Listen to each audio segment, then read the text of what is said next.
It's U of L Today on 93.9 The Ville. Here's your host, Mark Hebert. And welcome to U of L Today with Mark Hebert on 93.9 The Ville. Hope you'll stick around for the next half hour or so. We're going to talk a little emergency medicine. We're going to talk a little economy. And hopefully you'll learn a little bit about the University of Louisville in the next half hour and all the good things going on at U of L. On the show today, emergency room doctors, nurses, and residents work long hours, often in stressful situations. But what happens to them when they leave work?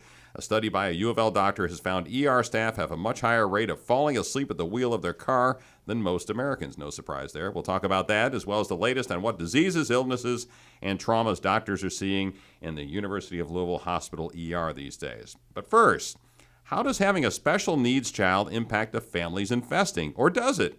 Jose Fernandez is an economics professor at U of L who has studied this issue. Jose has been on the program before, and welcome back, sir. Good to see you. Thank you, Mark. Thank you for having me back. All right. So you're an economics professor, right? That's correct. So how did you get into a study of how families invest their money if they have a special needs kid? That's a great question. So the origin of this study was that I have a child with special needs. There you go. Made it with personal, autism. right? So it was one of these things where I'm always preaching people, you should invest early into the stock market while you're young, so you get these higher returns over your lifetime. Only I was having problems doing the same thing because I was spending so much money on all these therapies and this, that, and the other. And I would start to wonder, are other families feeling the same type of pinch? And they must be. They must be. You go and you look at the numbers, about 13 to 20% of children across the United States are diagnosed with some form of mental disorder. So I'm not alone here. Right. And what I did is I went to the data. There's this great data set called the Panel Study of Income Dynamics, which follows about 5,000 families, and it's done so since 1968. And they collect all types of information about you, how much your home's worth, your car's worth, what stocks, bonds you actually invest in. And we use that information to actually calculate, does that affect your participation in the market? And we do find, in fact, we find if you have a special needs child, and that doesn't just include autism, that can include mental retardation, epilepsy, anything that impacts your kid, right? And so what'd you find? Tell me the stats here. What's the difference between you, who have a special needs kid, and me, who did not? So I am about 2 to 3% less likely to participate in the market at all. At all? Zero? At all, relative to you. Not putting less money in, we're talking about here, just to have a 401k, just to invest at all. About 2 to 3% less. And that's about the equivalent of reducing your education by 1 year. So that's a big You're effect. At college. Yeah. Basically is what you're talking about. Yeah. That's a big effect. Now, the weird thing we did find, and this is something that's, I guess, unique to some of these special needs families, is that if you do participate in the market, you actually participate more aggressively than the average family.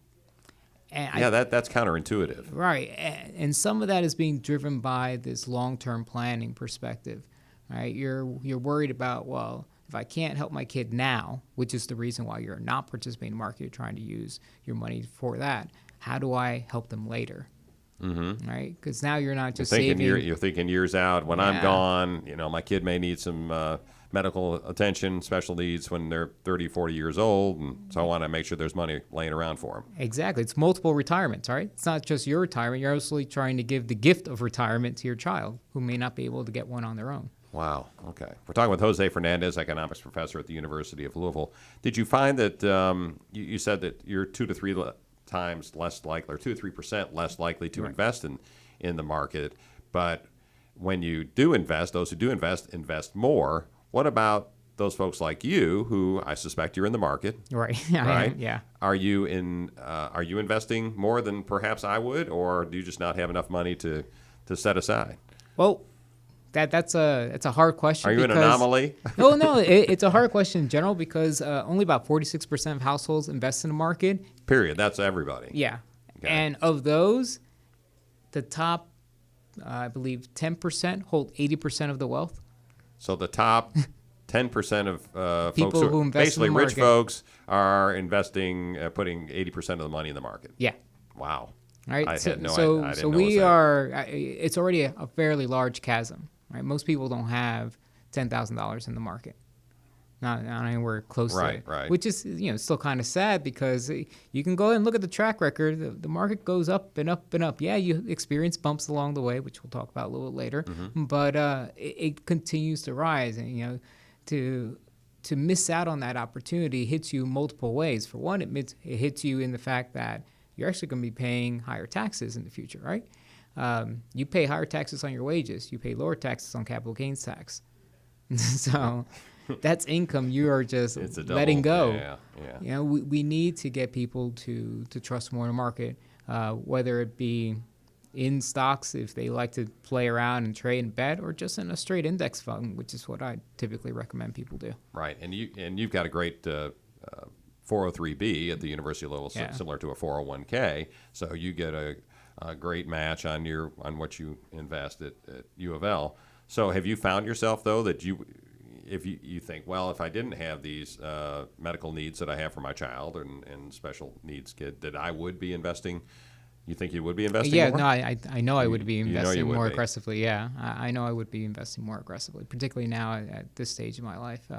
I would have more money in the market than I currently do. You're not old. You're not supposed to reel it in like I am. You're not supposed to get conservative yet. So No, you're not a young yet. guy like me. You're not. You're much younger than me. So all right. And when you talk about these studies of this is a very personal study for you. What are some of the other things that you've looked into, and are those, do researchers take those things that are personal in their lives and take a special interest in them?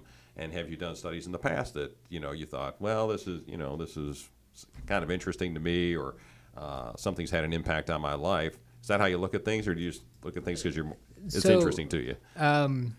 My wife's a physician, and I pick up a lot of ideas from her because she'll come home complaining about something, and I sit there, I wonder if I can write a paper about that.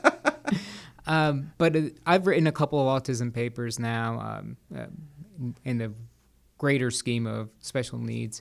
I've looked at things on whether or not autism prevalence is actually increasing, which is a big debate. The CDC just came out with a brand new number. We're now up to 1 in 59. That's a huge problem if you think about it. So 1 out of every 59 kids have some form of autism. They're on the of spectrum autism, somewhere. yeah, not just a regular special needs disorder, which is a larger group, right? So we're not including ADHD, ADD. Right. This is just autism. That means in the future we're going to have, about 2% of adults walking around with autism. Are we going to have sufficient infrastructure to support them? Things like that. So I've looked into things like that. The main thing I looked at was whether or not autism really was increasing, because there have been other special needs that have actually gone down, like mental retardation. Right. It's actually been decreasing over time, and a lot of that has to do with what's called diagnostic substitution. So people are actually getting their diagnoses switched from one thing to another. Even when you include that, we still see an increase in autism. Right. So this is not just, it's always been here and we're just relabeling things. No, there still seems to be a rise. There's still something, if you will, out there that we haven't figured out what it is that's causing this increase. Right. But in general, the two big things that have passed recently in the Kentucky legislature, they cut the income tax Correct. down a little bit. For almost everyone. Bigger boost for folks who are rich. But is that going to have any impact, you think, on spending in So it's going to Kentucky? be more regressive. So you're going to get more home in your paycheck, but when you go out to spend it, you're going to give a little bit more than you normally would. So if it's a regressive tax, that's tougher on lower income folks. It's going to be tougher on lower income folks. Okay, Yeah. well, that's not necessarily good.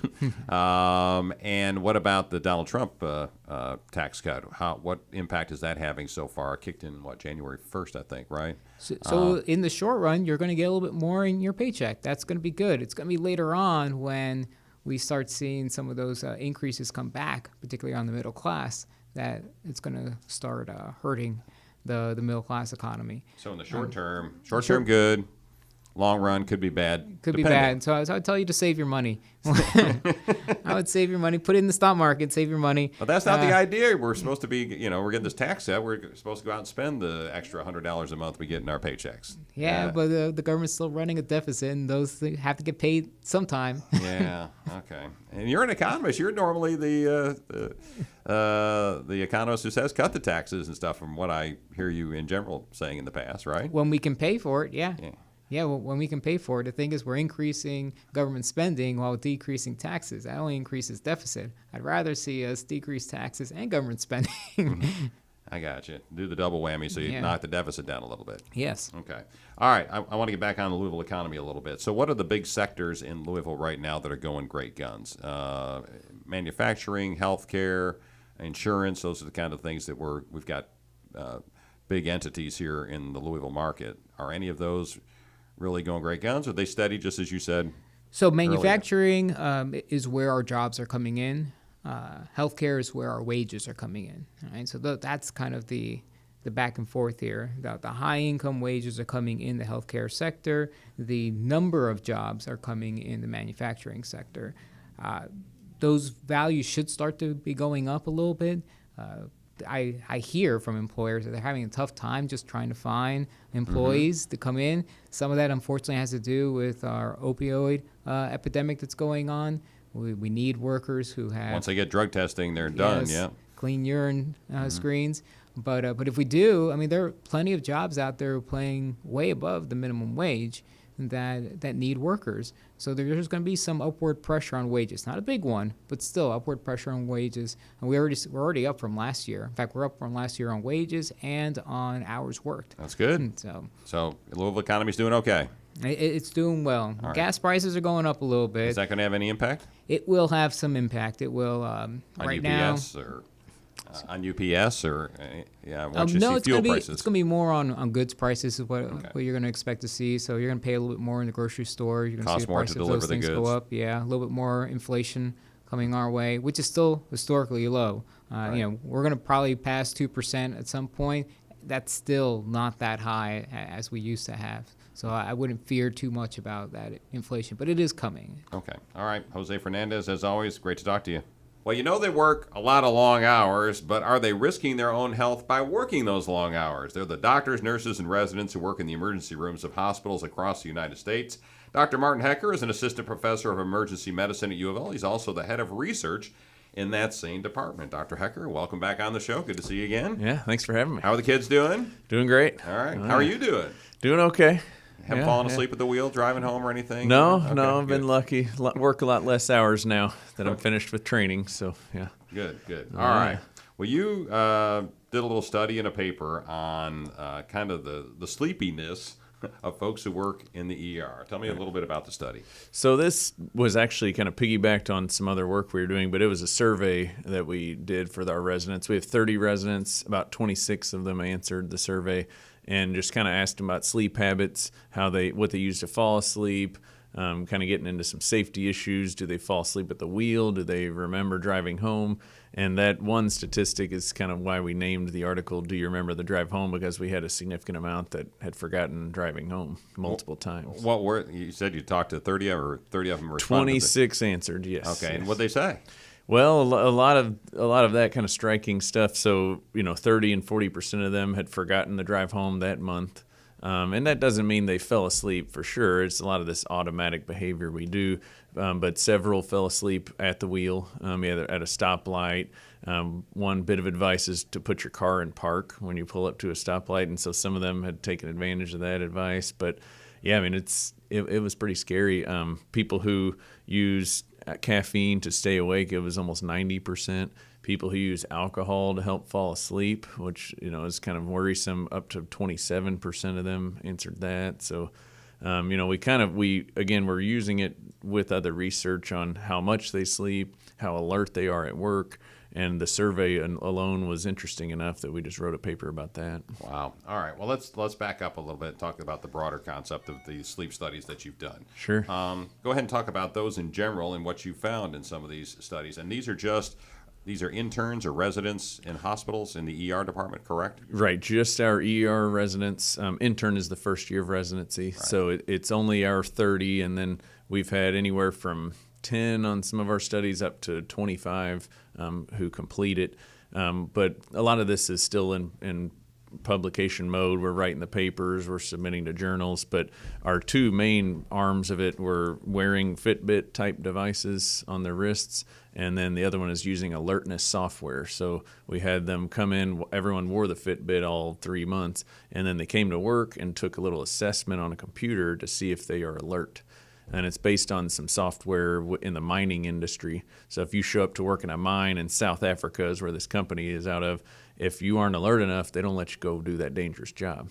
So that's we were pretty excited that they let us use the software in the ER, and we had a lot of great data looking at before and after your shift and how alert you were. Wow. And these were all folks that were working at UofL Hospital, correct? University of Yes. Louisville Hospital. Yes. In the ER, specifically Yes, in the ER. all in the ER. All right.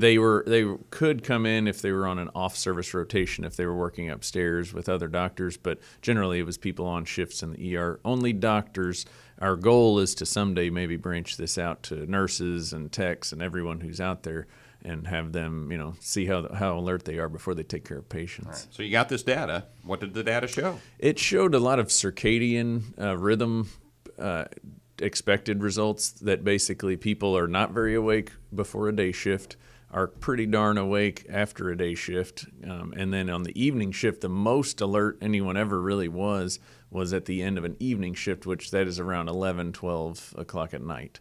Which, you'd think, oh, I'm more awake in the morning, but we do have a lot of people that kind of gravitate toward emergency medicine if they're more night owls. And the whole lark and owl, like early person, late person, they're called chronotypes, and they're very real, and they are hard to overcome.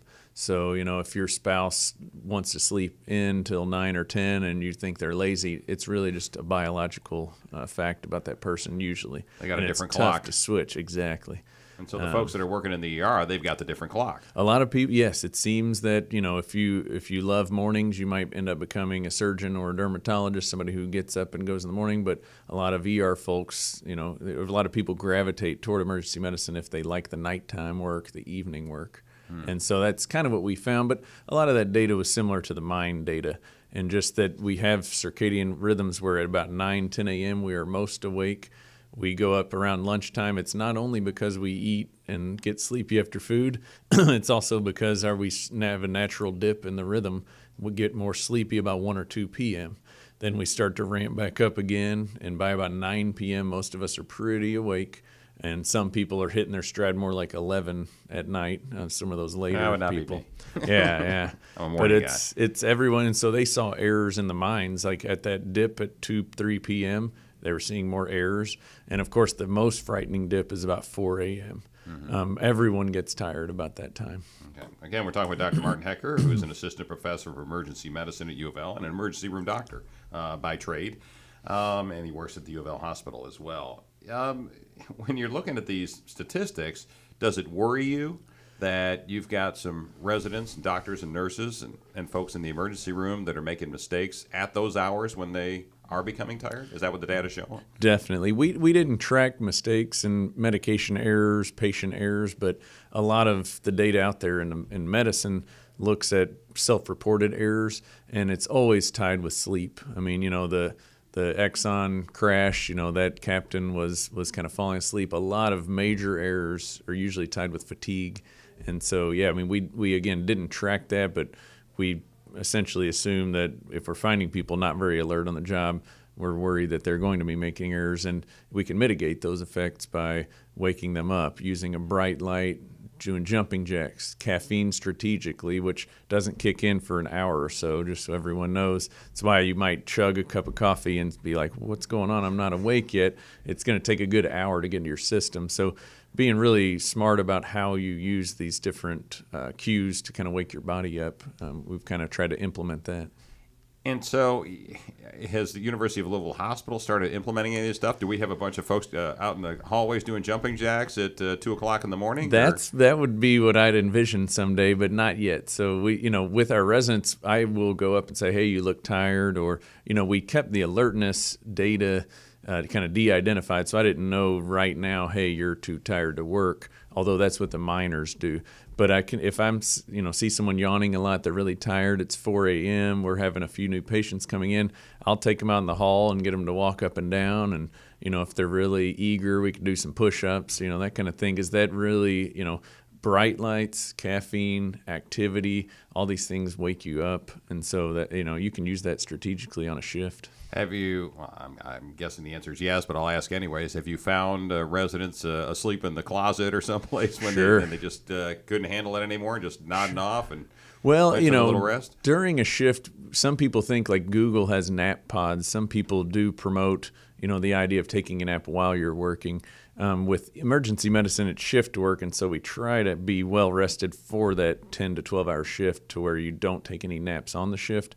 But other folks in the hospital who are working 30 hours in a row, they will go take naps in the middle of the night, preferably, or even in the afternoon, just to kind of stock up sleep. You can sort of, there's a sleep debt concept. So, yeah, if you take a little nap, it kind of puts off the time that you need to fall asleep.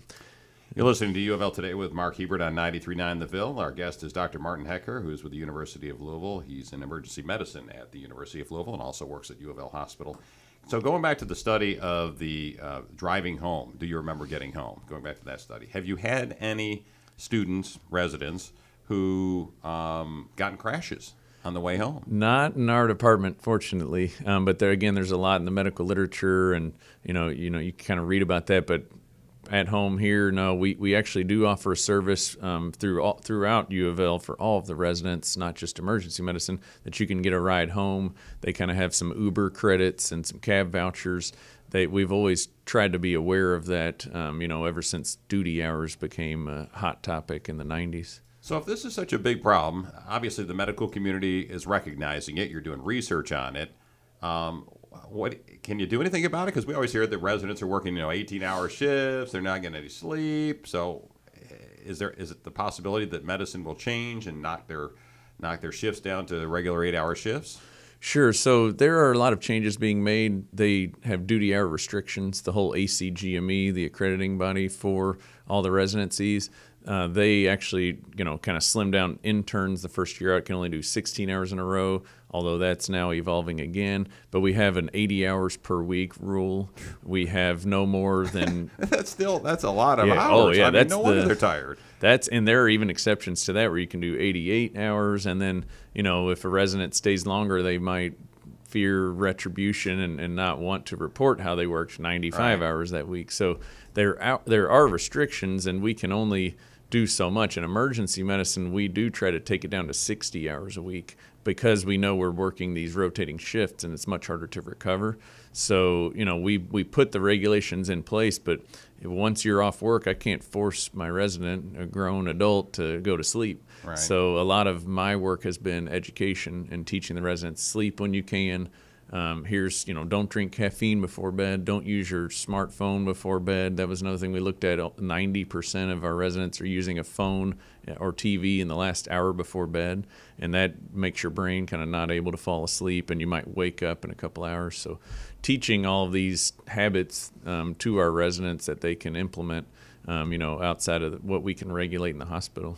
Do you see any change on the horizon in the medical field that folks will say, instead of saying, wow, that's the way I did it, when I was a kid, I had to work 80 hours a week. Do you see any changing to say, let's knock down the hours that these residents are working? People are talking about it, and you do kind of get into that, everyone's wimpy now. They're not working hard like we did. But when you taking that incentive on medical errors, you're like, maybe we have to do something. So that's why they have these duty hour restrictions.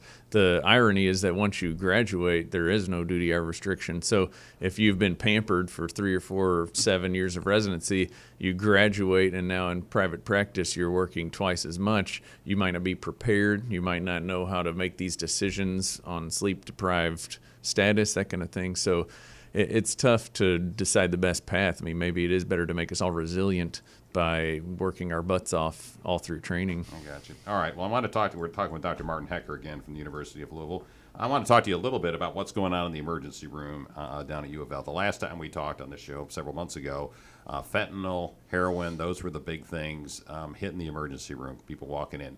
what are the big things now as we sit here in May of 2018 that folks are walking in with into the emergency room? Is there a spike in anything? Well, so lately, especially in Louisville, but really across the country, a hepatitis A spike has been going on.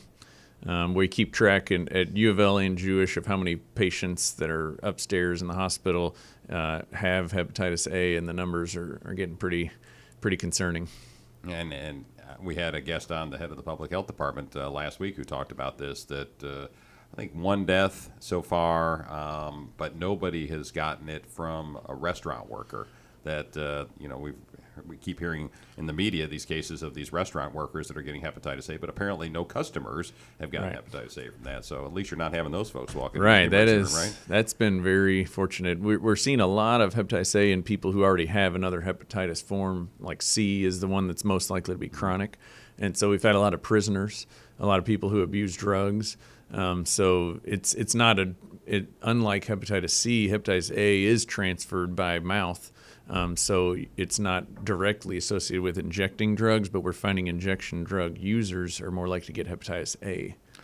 Are the problems with overdoses due to fentanyl and heroin, are they still pretty prevalent, or is it going down? It is. It's still prevalent. Fentanyl especially just kind of keeps increasing, mostly because of availability. Like we talked about last time, it's easy to ship a brick of fentanyl in from China, cut it down multiple times, and it's easier than getting a big bulk of heroin from Mexico. So, we're definitely still seeing a lot of it.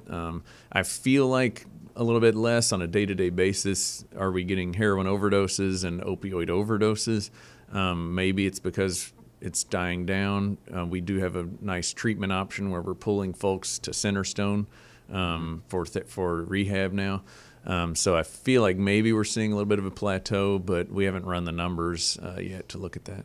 One more thing I want to chat with you about real quickly, the certificate in disaster medicine. Are you playing a role in that at all? Because that's a really cool thing that the University of Louisville is now offering, and I know a lot of the students that are taking that are wanting to go into emergency medicine. Sure. It is. It's kind of a subspecialty of emergency medicine. We have a couple docs, Dan O'Brien, Tim Price, Raymond Orthover's the Metro EMS guy, and then Tad Roberts.